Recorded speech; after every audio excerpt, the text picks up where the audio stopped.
ബിസ്മില്ലാഹിർ റഹ്മാനിർ റഹീം. അൽഹംദുലില്ലാഹി റബ്ബിൽ ആലമീൻ.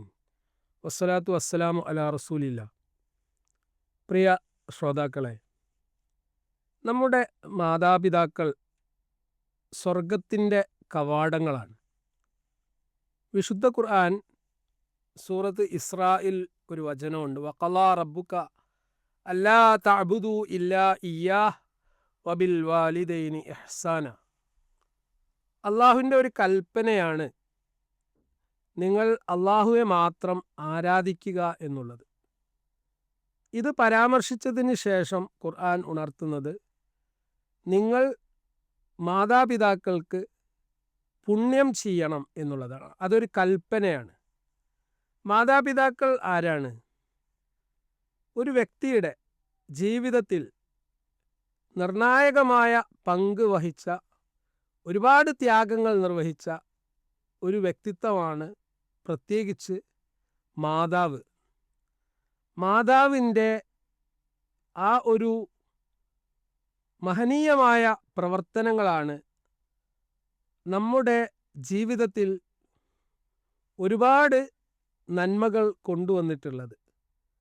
ഒരു കുഞ്ഞ് ജനിക്കുന്ന വേളയിൽ ആ കുട്ടിയുടെ ബേസിക്കായിട്ടുള്ള അടിസ്ഥാനപരമായിട്ടുള്ള ആവശ്യങ്ങൾ നിർവഹിച്ചുകൊണ്ടിരിക്കുന്നത് ഉമ്മയാണ്.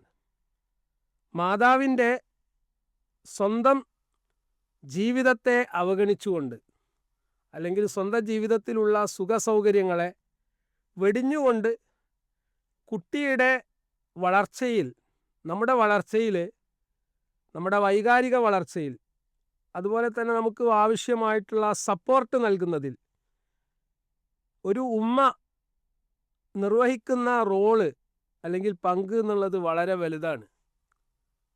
അവരുടെ ജീവിതത്തിൽ ഒരു വലിയ പ്രതീക്ഷയായിട്ടാണ് ഒരു കുഞ്ഞ് ജനിക്കുന്നത്. ആ കുഞ്ഞ് ഭൂമിയിൽ എത്തുന്നതിന് മുമ്പ് തന്നെ ആ കുഞ്ഞിനെ പ്രതീക്ഷിച്ചുകൊണ്ടുള്ള നല്ല ചിന്തകൾ അവിടെ രൂപീകരിക്കപ്പെടുന്നുണ്ട്.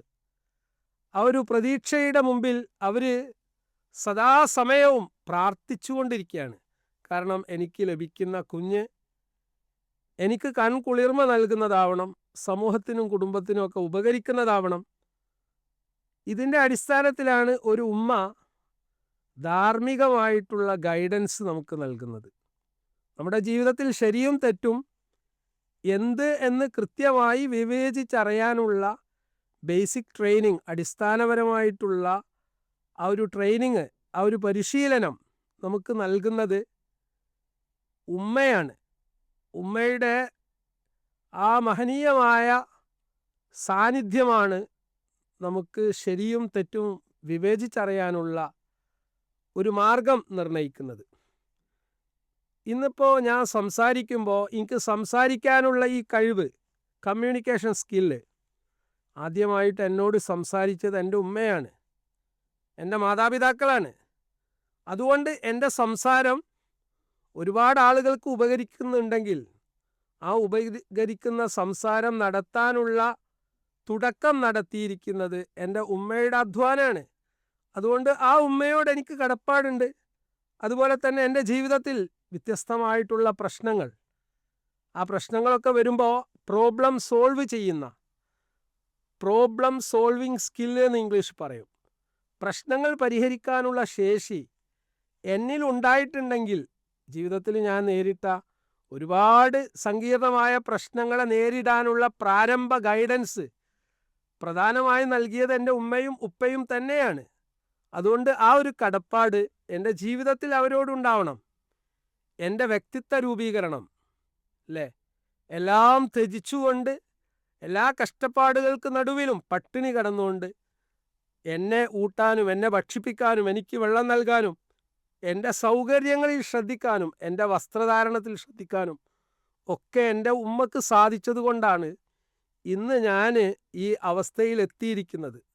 അതുകൊണ്ട് നടന്നു പോയ എൻ്റെ വഴികൾ, ചരിത്രം ഞാൻ ഒരിക്കലും മറക്കാൻ പാടില്ല. അതുകൊണ്ടാണ് വഖളാ റബ്ബുക അല്ലാ തഅബുദു ഇല്ലാ ഇയ്യാഹു വബിൽ വാലിദൈനി ഇഹ്സാന എന്ന് ഖുർആൻ ഉണർത്തുന്നത്. അവിടെ ഖുർആൻ ഉണർത്തുന്ന മറ്റൊരു കാര്യം, മാതാപിതാക്കളിൽ ആരെങ്കിലും ഒരാൾ നിങ്ങളുടെ അടുത്ത് വെച്ച് പ്രായാധിക്യത്തിലേക്ക് വാർദ്ധക്യത്തിലേക്ക് എത്തുകയാണെങ്കിൽ അവരോട് നിങ്ങൾ ചേ എന്ന് പോലും വലാ തഖുല്ലഹുമ ഉഫിൻ, നിങ്ങൾ അവരോട് ചേ നീരസം ഉളവാക്കുന്ന ഒരു സംസാരവും നടത്തിപ്പോകരുത്. കാരണം നമ്മുടെ ജീവിതത്തിൽ വാല്യൂസ്, പ്രിൻസിപ്പിൾസ് ഇതൊക്കെ നമുക്ക് പഠിപ്പിച്ചത് നമ്മുടെ മാതാപിതാക്കളാണ്. നമ്മുടെ വ്യക്തിത്വം മറ്റുള്ളവർ അംഗീകരിക്കുന്നുണ്ടെങ്കിൽ, മറ്റുള്ളവരിൽ നിന്ന് നമുക്ക് റെസ്പെക്റ്റ് കിട്ടുന്നുണ്ടെങ്കിൽ, നമുക്ക് ഇന്നത്തെ ഈ ഒരു പൊസിഷൻ കിട്ടിയിട്ടുണ്ടെങ്കിൽ, ഉദാഹരണം ഞാൻ ഇന്നൊരു കോളേജിൽ അധ്യാപകനാണ്, 1-2 മാസങ്ങൾക്കുള്ളിൽ ഞാൻ റിട്ടയർ ചെയ്യാൻ പോവുകയാണ്.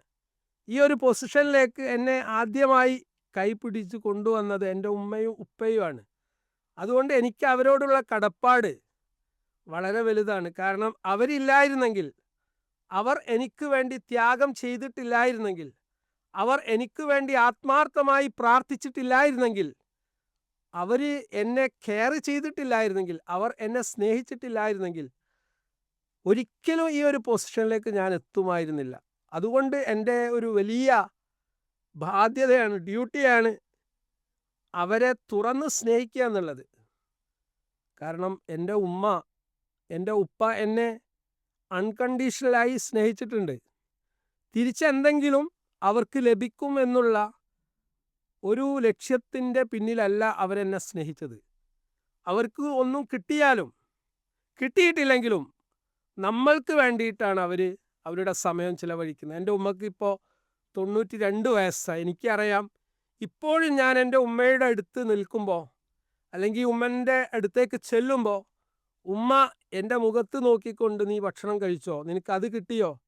അവർക്ക് നമ്മൾ ഭക്ഷണം എടുത്തു കൊടുക്കുമ്പോൾ 55 വയസ്സ് കഴിഞ്ഞ എനിക്ക് ഭക്ഷണം തരാൻ വേണ്ടിയിട്ടാണ് 92 വയസ്സ് പിന്നിട്ട് എൻ്റെ ഉമ്മ ശ്രമിക്കുന്നത്. ഇന്നും എനിക്ക് പ്രായമായിട്ടും റിട്ടയർമെൻറ്റിൻ്റെ ഒരു സ്റ്റേജിൽ ഞാൻ എത്തിയിട്ടും എൻ്റെ ഉമ്മ എന്നെ അങ്ങേയറ്റം സ്നേഹത്തോടു കൂടി പരിഗണിക്കുന്നത്, സ്നേഹിക്കുന്നത്, ലാളിക്കുന്നത്, എനിക്ക് ഉപദേശങ്ങൾ നൽകുന്നത്, അത് ഞാൻ കേൾക്കുമ്പോൾ അവരുടെ ആത്മാർത്ഥമായ പ്രാർത്ഥനയാണ് യഥാർത്ഥത്തിൽ എൻ്റെ ജീവിതത്തിൽ എന്തെല്ലാം നേട്ടങ്ങൾ ഞാൻ ഉണ്ടാക്കിയിട്ടുണ്ടോ അതിൻ്റെയൊക്കെ കാരണം എൻ്റെ ഉമ്മയും ഉപ്പയും തന്നെയാണ്. കാരണം ആ മാതാപിതാക്കൾ വളരെ ആത്മാർത്ഥമായി നമുക്ക് വേണ്ടി ദുആ ചെയ്തിട്ടുണ്ട്, പ്രാർത്ഥിച്ചിട്ടുണ്ട്, ദീനീ ശിക്ഷണം നൽകിയിട്ടുണ്ട്. നമസ്കാരത്തിൻ്റെ കാര്യത്തിൽ ഒരു വിട്ടുവീഴ്ചയും ചെയ്യാതെ കൃത്യമായി നമസ്കരിക്കാനുള്ള പാഠങ്ങൾ, ഉത്ബോധനങ്ങൾ നമുക്ക് നൽകിയത് നമ്മുടെ മാതാപിതാക്കളാണ്. അപ്പോൾ ആ മാതാപിതാക്കൾ ഇല്ല എങ്കിൽ നമ്മൾ എവിടെ നിൽക്കുന്നു? അതുകൊണ്ടായിരിക്കണം പ്രവാചകൻ സല്ലല്ലാഹു അലൈഹി വസല്ലം ഒരിക്കലും ഒരു സഹാബിയോട് പറയുന്നുണ്ട്. സഹാബി ചോദിക്കുകയാണ്, എൻ്റെ സുഹബത്ത്, എൻ്റെ സാമീപ്യം ഞാൻ ഏറ്റവും കൂടുതൽ നന്നാക്കേണ്ടത് ആരോടാണ്? ഇപ്പം 3 വട്ടം പ്രവാചകൻ സല്ലല്ലാഹു അലൈഹി വസല്ലം ആ സഹാബിയോട് പറഞ്ഞു, നീ നിൻ്റെ സുഹബത്ത് നന്നാക്കേണ്ടത് ഉമ്മയോടാണ്, ഉമ്മയോടാണ്, ഉമ്മയോടാണ്. 4-മതാണ് ഉപ്പയോട് എന്ന് പറഞ്ഞത്. അതായത് സ്വർഗത്തിൻ്റെ കവാടമാണ് ഒരു ഉമ്മ. ആ ഉമ്മയെ പരിഗണിക്കാത്ത ഒരു വ്യക്തി എത്ര വിദ്യാസമ്പന്നനാണെങ്കിലും എത്ര വലിയ ഉയർച്ചയിലാണെങ്കിലും അയാൾ ഒന്നുമല്ല. അതുകൊണ്ട് ഈ സന്ദർഭത്തിൽ നമ്മൾ മനസ്സിലാക്കേണ്ടത് ഒരു ഉമ്മ ആര് എന്ന് നമ്മൾ മനസ്സിലാക്കുകയും അവർക്ക് വേണ്ടി നമ്മൾ ആത്മാർത്ഥമായി പ്രാർത്ഥിക്കുകയും അവർക്ക് വേണ്ടി ഖിദ്മത്ത് ചെയ്യുകയും ചെയ്യണം എന്നുള്ളതാണ് സാന്ദർഭികമായി സൂചിപ്പിക്കാനുള്ളത്. ഇനി ആലോചിച്ച് നോക്കൂ, നമ്മുടെ ലൈഫിൽ നമുക്ക് ആത്മവിശ്വാസം തന്നതാരാണ്? ഇപ്പം എനിക്ക് ഓർമ്മയുണ്ട്, എൻ്റെ ചെറുപ്പത്തിൽ ഞാൻ ഒരുപാട് കാര്യങ്ങൾ ചെയ്യുമ്പോൾ എനിക്ക് ഏറ്റവും കൂടുതൽ മോട്ടിവേഷനും ആത്മവിശ്വാസവും നൽകിയത് എൻ്റെ ഉപ്പയാണ്, എൻ്റെ ഉമ്മയാണ്. കാരണം നല്ല കാര്യങ്ങൾ ചെയ്യുമ്പോഴൊക്കെ ആ ഒരു സപ്പോർട്ടീവ് ഇമോഷണൽ സപ്പോർട്ട് അല്ലെങ്കിൽ വൈകാരികമായ പിന്തുണ, ചെറിയ ചെറിയ ഉത്തരവാദിത്തങ്ങൾ ചെറുപ്പത്തിൽ തന്നെ എനിക്ക് തന്ന് എനിക്ക് വേണ്ടിയുള്ള ഗൈഡൻസ് നൽകി, എനിക്ക് വേണ്ട വിദ്യാഭ്യാസം നൽകി. ഇപ്പോൾ എൻ്റെ സാമ്പത്തികാവസ്ഥയൊക്കെ ആലോചിക്കുമ്പോൾ ചെറുപ്പത്തിൽ ഒരു വലിയ യൂണിവേഴ്സിറ്റിയിൽ പോയി പഠനം നടത്തുക എന്നുള്ളത് വളരെ ദുഷ്കരമായിരുന്നു.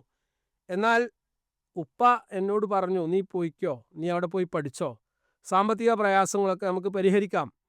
അതായത് ഉപ്പ നൽകിയിട്ടുള്ള ആ ഒരു സപ്പോർട്ട്, അതാണ് എൻ്റെ വിദ്യാഭ്യാസ ഉയർച്ചയ്ക്ക് കാരണമായിട്ടുള്ളത്. അവർ പട്ടിണി കിടക്കുമ്പോഴും ദാരിദ്ര്യത്തിൻ്റെ പടുകുഴിയിൽ കിടക്കുന്ന ഘട്ടത്തിലും ഒരുപാട് മക്കളെ പരിപാലിക്കേണ്ട അവസരത്തിലും നമുക്ക് ഏറ്റവും നല്ല വിദ്യാഭ്യാസം, മതവിദ്യാഭ്യാസവും ഭൗതിക വിദ്യാഭ്യാസവും സമന്വയിപ്പിച്ചുകൊണ്ട് നമ്മെ ഉയർച്ചയിലേക്ക് എത്തിച്ചതിൻ്റെ പിന്നിലുള്ളത് നമ്മുടെ ഉമ്മയും ഉപ്പയും തന്നെയാണ്. അപ്പോൾ ആ മാതാപിതാക്കൾക്ക് വേണ്ടി ആത്മാർത്ഥമായി പ്രാർത്ഥിക്കുന്നവരായി നമ്മൾ മാറണം. ഇന്ന് നമ്മുടെ സമൂഹത്തിൽ നടന്നുകൊണ്ടിരിക്കുന്ന എന്താണ്? അല്പം വിദ്യാഭ്യാസം കിട്ടി ഉന്നത നിലവാരത്തിലൊക്കെ എത്തിക്കഴിഞ്ഞാൽ പിന്നെ നമ്മുടെ പാരൻസിനെ അവഗണിക്കുന്ന ഒരു ദുരന്തം നേർക്കാഴ്ച നമ്മൾ കാണുകയാണ്. ഈ അടുത്ത് കോട്ടയം ഭാഗത്ത് ഒരു ഉമ്മയും ഉപ്പയും, അച്ഛനും അമ്മയും, അവരുടെ മകൾക്ക് വേണ്ടി ഒരു 35 ലക്ഷം രൂപയിൽ ഉണ്ടാക്കിയിട്ടുള്ള ഒരു വീട്, ആ വീട്ടിൽ അവർ താമസിക്കാതിരിക്കാൻ വേണ്ടി, അല്ലെങ്കിൽ അവിടേക്ക് കയറി വരാതിരിക്കാൻ വേണ്ടി ഗേറ്റ് പൂട്ടുകയും എന്നിട്ട് നാട്ടുകാരും പോലീസും ഒക്കെ എത്തിയിട്ട് അത് തുറന്നു കൊടുക്കേണ്ട ഒരവസ്ഥ വന്നു എന്ന് പറഞ്ഞാൽ, നമ്മുടെ പാരൻസ് നമുക്ക് വേണ്ടി ചെയ്ത ത്യാഗത്തിൻ്റെ വാല്യൂ നമ്മൾ തിരിച്ചറിയാതെ പോവാണ്. നമുക്ക് വേണ്ടി ഏറ്റവും കൂടുതൽ അഡ്വക്കേറ്റ് ചെയ്തത് നമ്മുടെ ഉമ്മയാണ്, അല്ലേ? വാപ്പ ഏതെങ്കിലും വിഷയത്തിൽ നമുക്കെതിരെ ഒരു നടപടി എടുക്കുമ്പോൾ ആ ഉപ്പയിൽ നിന്ന് നമ്മെ രക്ഷിക്കാൻ വേണ്ടി നമുക്ക് തലോടൽ നൽകിയത്, നമുക്ക് വേണ്ടി വാദിച്ചത്, നമ്മുടെ ആവശ്യങ്ങൾക്ക് വേണ്ടി മുന്നിൽ നിന്നത്, അല്ലേ?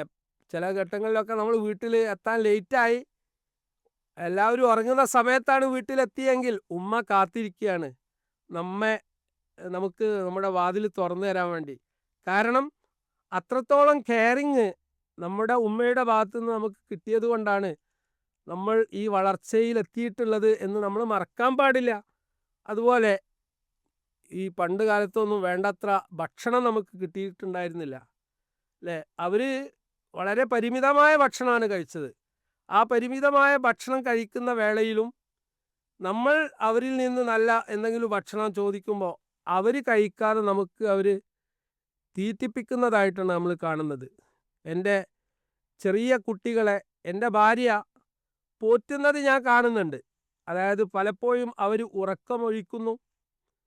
അവർ ഒരുപാട് ത്യാഗം ചെയ്ത് രോഗിയായി കിടക്കുന്ന വേളയിലും അവരുടെ ഏറ്റവും വലിയ പ്രയാസം എന്താണ്? എൻ്റെ കുട്ടികളെ മാന്യമായി പരിചരിക്കാൻ അവർക്ക് സാധിക്കുന്നില്ലല്ലോ എന്നുള്ളതാണ്. അതായത് ഒരു ഉമ്മയായി തീരുന്നതോടുകൂടി അവരുടെ ഹൃദയത്തിൽ അള്ളാഹു ഇട്ടുകൊടുക്കുന്ന കാരുണ്യം, ആ കാരുണ്യത്തിൻ്റെ വിശാലത എത്ര വലുതായി കഴിഞ്ഞാലും ഉമ്മയുടെ മനസ്സിൽ നിന്ന് മക്കളോട് വെറ്റുന്നില്ല. എന്നാൽ ഇന്ന് ഒരു കൗൺസിലർ എന്നുള്ള അർത്ഥത്തിൽ എനിക്ക് പറയാൻ പറ്റും, തീക്ഷ്ണമായ പരീക്ഷണങ്ങളിൽ കൂടി കടന്നു പോകുന്ന ഒരുപാട് മാതാപിതാക്കളുണ്ട്. മാതാപിതാക്കൾ ഉന്നത വിദ്യാഭ്യാസത്തിന് വേണ്ടി വലിയ കലാലയങ്ങളിൽ മക്കളെ പറഞ്ഞയക്കുന്നു. മതപരമായ ശിക്ഷണം കൊടുത്തിട്ട് പോലും ഉന്നത വിദ്യാഭ്യാസ കലാലയങ്ങളിൽ എത്തിപ്പെടുന്ന ഘട്ടത്തിൽ അവരതൊക്കെ മറന്നിട്ട് ഏതോ ഒരു പ്രണയത്തിൻ്റെ പിന്നിൽ അവർ പോവാണ്. അവിടെ ഉമ്മയും ഉപ്പയും അവർക്ക് വേണ്ടി ചെയ്ത ത്യാഗങ്ങളൊക്കെ കുട്ടികൾ മറക്കുകയാണ്. എന്നിട്ട് ഈ ഉമ്മനെ ഉപ്പയെ തിരസ്കരിച്ചുകൊണ്ടാണ്, അവരെ തള്ളിക്കൊണ്ടാണ് അവരുടെ കൂടെ ഇവർ ഇറങ്ങിപ്പോകുന്നത്. ഇവിടെ ഉമ്മൻ്റെ പൊരുത്തവും ഉമ്മയുടെ ഇഷ്ടവും നോക്കാതെ മറ്റൊരുത്തൻ്റെ കൂടെ ഇറങ്ങിപ്പോകുമ്പോൾ ഈ കുട്ടി മനസ്സിലാക്കുന്നില്ല എത്രത്തോളം വലിയ മാനസിക വേദനയാണ് ഒരു ഉമ്മ അല്ലെങ്കിൽ ഒരു ഉപ്പ അനുഭവിക്കുന്നത്. അതുകൊണ്ട് നമ്മൾ മനസ്സിലാക്കേണ്ടത്, ഈ സമൂഹത്തിൽ വളർന്നുകൊണ്ടിരിക്കുന്ന പുതിയ തലമുറയിൽപ്പെട്ട കുട്ടികൾക്ക് ഒരു ഉമ്മ ഒരു ഉപ്പ എന്താണ് എന്ന് കൃത്യമായി അവരെ ബോധവൽക്കരിക്കാൻ നമുക്ക് സാധിക്കണം. അതിന് നമ്മൾ അവർക്ക് സ്നേഹം കൊടുക്കുക എന്നുള്ളത്, അവരുമായി സംസാരിക്കുക എന്നുള്ളത്, ഉമ്മയും ഉപ്പയും സ്നേഹത്തോടു കൂടി മക്കളെ വളർത്തുമ്പോൾ ആ വളർത്തുന്നത് അവർക്ക് ഫീൽ ചെയ്യണം. ഒരു കോൺഫ്ലിക്റ്റ് സിറ്റുവേഷനിൽ അല്ലെങ്കിൽ പരസ്പരം പോരടിക്കുന്ന കലഹിക്കുന്ന ഒരു സാഹചര്യം വീട്ടിൽ ഉണ്ടാവാതിരിക്കാനും ഓരോ രക്ഷിതാവും ഓരോ ഉമ്മയും ശ്രദ്ധിക്കേണ്ടതുണ്ട്. കാരണം കുട്ടികൾക്ക് സമാധാനം കിട്ടണമെങ്കിൽ വീട്ടിൽ സമാധാന അന്തരീക്ഷം വേണം. ഉമ്മയും ഉപ്പയും തമ്മിൽ അഭിപ്രായ വ്യത്യാസങ്ങൾ ഉണ്ടാവും. എങ്കിൽ പോലും ഉപ്പ ഉമ്മയെയും ഉമ്മ ഉപ്പയെയും റെസ്പെക്റ്റ് ചെയ്യുന്ന ആ ഒരു സാഹചര്യം വീട്ടിൽ കുട്ടികൾ കാണാൻ ഇടവന്നിട്ടുണ്ടെങ്കിൽ ആ ഒരു റെസ്പെക്റ്റ് മാതാപിതാക്കൾക്ക് കുട്ടികളുടെ ഭാഗത്തു നിന്ന് കിട്ടുക തന്നെ ചെയ്യും. അതുപോലെ തന്നെ ഒരു രക്ഷിതാവ്, പ്രത്യേകിച്ച് മാതാപിതാക്കൾ പ്രായം ചെല്ലുന്ന ഘട്ടത്തിൽ അവരെ അങ്ങോട്ടും ഇങ്ങോട്ടും അയച്ചുകൊണ്ട്, അല്ലെങ്കിൽ അവർക്ക് സ്വാസ്ഥ്യം കൊടുക്കാതെ, മക്കൾ നീയാണ് ഉമ്മനെ നോക്കേണ്ടത്, നീയാണ് ഉമ്മനെ നോക്കേണ്ടത്, ഈ രൂപത്തിൽ അവർ ഒരു തരം പ്രയാസം സഹിക്കുന്ന അവസ്ഥ, അല്ലെങ്കിൽ മോശപ്പെട്ട രീതിയിലുള്ള സംസാരങ്ങൾ നടത്തുന്ന അവസ്ഥ ഒന്നും ഒരിക്കലും ഉണ്ടാവാൻ പാടില്ല. നമ്മൾ നമ്മുടെ മക്കൾ എന്ന മാതാപിതാക്കൾക്ക് കൊടുക്കുന്ന ഏറ്റവും വലിയ അംഗീകാരം അവർ പ്രായമാവുമ്പോൾ അവരെ കെയർ ചെയ്യുക എന്നുള്ളതാണ്. സാമ്പത്തികമായിട്ട് അവരെ സഹായിക്കുന്നതിലുപരി അവരോട് നല്ല വാക്ക് പറയുക. അതുകൊണ്ടായിരിക്കണം വിശുദ്ധ ഖുർആൻ ഉണർത്തിയത്, വലാ തഖുല്ലഹുമ ഉഫിൻ, നിങ്ങൾ അവരോട് ചെ എന്ന് പോലും പറയരുത്. പ്രായം അധികരിക്കുമ്പോൾ, വയസ്സാകുന്ന ഘട്ടത്തിൽ ബെല്ലും ബ്രേക്കും നഷ്ടപ്പെടുമ്പോൾ മാതാപിതാക്കളിൽ നിന്ന് അരോചകമായിട്ടുള്ള, മനസ്സിന് നീരസം ഉണ്ടാക്കുന്ന സംസാരങ്ങൾ വരാനുള്ള സാധ്യത വളരെ കൂടുതലാണ്. അത്തരം ഘട്ടത്തിലാണ് ആ മാതാപിതാക്കളെ ഏറ്റവും നല്ല രൂപത്തിൽ പരിപാലിക്കേണ്ടത്. അതിനാണ് പ്രവാചകൻ സല്ലല്ലാഹു അലൈഹി വസല്ലം ഒരിക്കൽ മിമ്പറിൽ കയറുന്ന ഘട്ടത്തിൽ ജിബ്രീൽ അലൈഹിസ്സലാം ആമീൻ പറഞ്ഞ ആ ഒരു സംഭവം നമുക്കൊക്കെ പരിചിതമാണ്. അവിടെ റസൂൽ സല്ലല്ലാഹു അലൈഹി വസല്ലം ആമീൻ പറഞ്ഞത്, ഒരാൾക്ക് പ്രായം ചെന്ന മാതാപിതാക്കളെ ലഭിച്ചിട്ട് അയാൾക്ക് സ്വർഗം കിട്ടിയിട്ടില്ല എങ്കിൽ അള്ളാഹുവിൻ്റെ കാരുണ്യത്തിൽ നിന്ന് അയാൾ വിദൂരമാവട്ടെ എന്ന് ജിബ്രീൽ അലൈഹിസ്സലാം പ്രാർത്ഥിക്കുമ്പോഴാണ് റസൂൽ സല്ലല്ലാഹു അലൈഹി വസല്ലം ആമീൻ പറഞ്ഞത്. നമ്മൾ ശരിക്കും മനസ്സിലാക്കുക, എനിക്ക് പ്രായം ചെന്ന ഉമ്മ ഉണ്ട്, ഉപ്പ ഉണ്ട്, അത് എൻ്റെ കസ്റ്റഡിയിലാണ്. ആ ഉമ്മക്ക് വേണ്ടി ഏറ്റവും നല്ല തലോടൽ നൽകാൻ, സ്നേഹം നൽകാൻ, നമ്മുടെ ഏറ്റവും പ്രധാനപ്പെട്ട ക്വാളിറ്റി ടൈം, നമ്മുടെ ഏറ്റവും നല്ല സമയം അവരോടൊന്നിച്ച് ചിലവഴിക്കാൻ, അവർക്ക് വേണ്ടി സർവീസ് ചെയ്യാൻ നമ്മൾക്ക് സാധിച്ചിട്ടുണ്ടെങ്കിൽ അത് ഏറ്റവും വലിയ പുണ്യമാണ്. അതുകൊണ്ടാണ് യുദ്ധം നിർബന്ധമായ ഘട്ടത്തിൽ പോലും പ്രായം ചെന്ന മാതാപിതാക്കൾ ഉണ്ടെങ്കിൽ നീ ആ പ്രായം ചെന്ന മാതാപിതാക്കളെ സേവിക്കാൻ റസൂൽ സല്ലല്ലാഹു അലൈഹി വസല്ലം എക്സ്ക്യൂസ് കൊടുത്തിട്ടുണ്ടെങ്കിൽ, പ്രായം ചെന്ന മാതാപിതാക്കൾക്ക് വേണ്ടി നമ്മൾ ചെയ്യേണ്ട ഉത്തരവാദിത്തത്തിൻ്റെ വ്യാപ്തിയാണ് ഈ ഹദീസുകളിൽ കൂടിയൊക്കെ നമുക്ക് ബോധ്യമാവുന്നത്. പ്രിയപ്പെട്ടവരെ, ഇന്നത്തെ കാലഘട്ടത്തിൽ ചെറിയ കുട്ടികൾ വളർന്നു വരുന്ന ഘട്ടത്തിൽ തന്നെ അവർക്ക് ഇത്തരത്തിലുള്ള സന്ദേശങ്ങൾ കൈമാറേണ്ട ഭാരിച്ച ഉത്തരവാദിത്വം നമുക്ക് ഓരോരുത്തർക്കും ഉണ്ട്. ഒപ്പം അവരെ വാർദ്ധക്യത്തിൻ്റെ അങ്ങേയറ്റം എത്തുന്ന ഘട്ടത്തിൽ വൃദ്ധസദനങ്ങളിൽ പറഞ്ഞയക്കാൻ വേണ്ടി മുറവിളി കൂട്ടുന്ന ഒരു സാഹചര്യം പലപ്പോഴും നമ്മൾ കാണുകയാണ്. കാരണം മകന് കല്യാണം കഴിച്ചു വരുമ്പോൾ ഉമ്മ പ്രായത്തിൻ്റെ അറ്റത്തിലേക്ക് എത്തിയിട്ടുണ്ട്, അമ്മായിമ്മ ആയിട്ടുണ്ടാവും. അവിടെ അമ്മായിമ്മയെ പിന്നെ മരുമകൾക്ക് ഉൾക്കൊള്ളാൻ പറ്റുന്നില്ല. അവിടെ മരുമകൾ മനസ്സിലാക്കേണ്ടത്, ഈ ഉമ്മ ഒരുപാട് ത്യാഗം ചെയ്തുകൊണ്ടാണ് ആ മകനെ വളർത്തിയിട്ടുള്ളത്. പ്രായത്തിൻ്റെ ആധിക്യത്തിൽ ചിലപ്പോൾ സംസാരത്തിലും പെരുമാറ്റത്തിലും ഒക്കെ പോരായ്മകൾ സ്വാഭാവികമായിട്ടും ആ ഉമ്മക്ക് വന്നിട്ടുണ്ടാകും. അവിടെ എൻ്റെ ഭർത്താവിൻ്റെ ഉമ്മയെ നന്നായി പരിചരിച്ചിട്ടുണ്ടെങ്കിൽ അതെനിക്ക് ഏറ്റവും വലിയ നന്മയായി മാറും എന്നുള്ള രൂപത്തിൽ ഉൾക്കൊള്ളാനുള്ള ഒരു മനസ്സാണ് പെൺകുട്ടികൾക്ക് ഉണ്ടാവേണ്ടത്. ആ രൂപത്തിൽ ഒരു നല്ല ആത്മബന്ധം പ്രായം ചെന്ന മാതാപിതാക്കളോട് നാം പുലർത്തേണ്ടതുണ്ട്. അതാണ് ഈ റമദാനിൻ്റെ ഈ സന്ദർഭത്തിൽ എനിക്ക് നൽകാനുള്ള ഏറ്റവും പ്രധാനപ്പെട്ട സന്ദേശം. അള്ളാഹു നമ്മെ അനുഗ്രഹിക്കട്ടെ. വസ്സലല്ലാഹു അലാ മുഹമ്മദിൻ വ അലാ ആലിഹി വസ്ഹാബിഹി അജ്മഈൻ.